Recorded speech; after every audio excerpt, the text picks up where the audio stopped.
Now we create a desk. Create a rectangle from the side viewport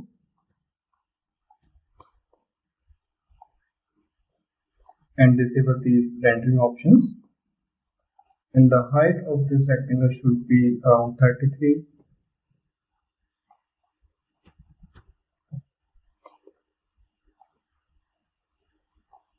Convert this rectangle as an editable spline.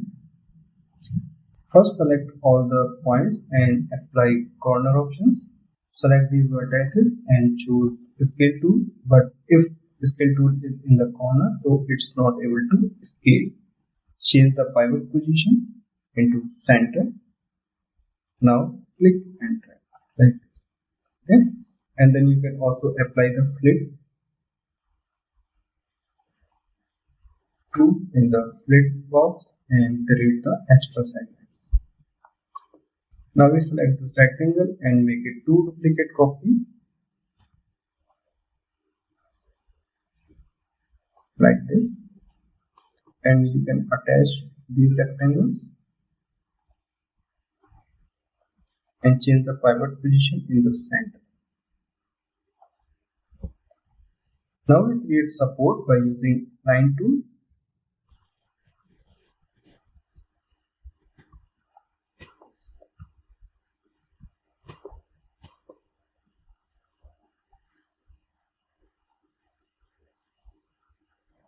Now make a duplicate copy and create a center line.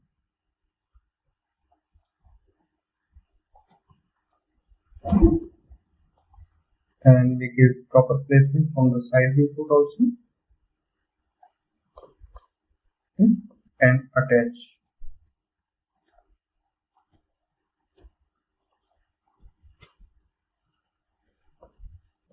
Now we create some more support from the front viewport.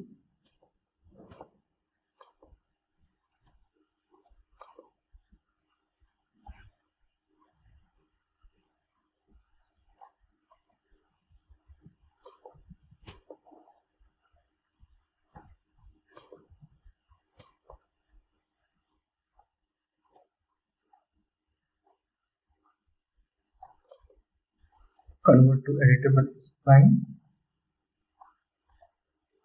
and select these segments and delete. And you can also change the distance of these vertices and apply corner options and apply flip also.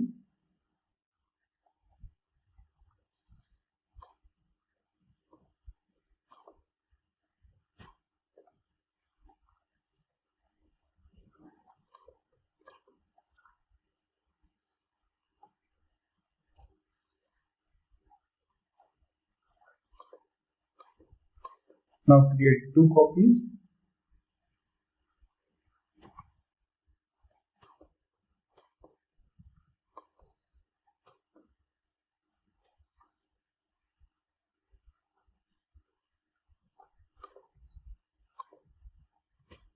Now you can attach the support with the main frame. Right click and attach. Okay. And enable the rendering option. Create a rectangle on the top and disable these rendering options. And make them center.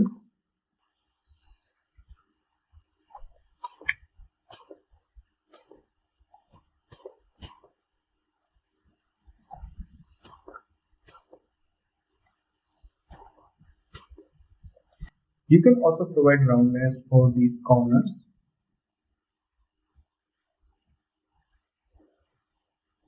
And apply extrude. Now it's look like a folding desk. You can create 3 more copies of this chair. I select this and make a duplicate copy. And then rotate by using rotate tool. And make a duplicate copy again and rotate this.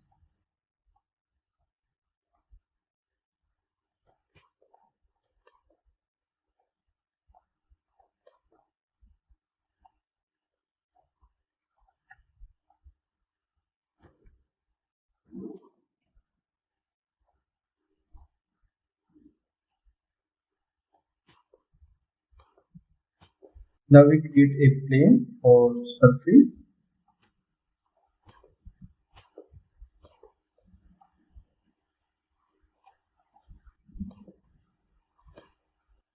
Chair and desk model is complete. I hope you like this class. Now we meet in the next class.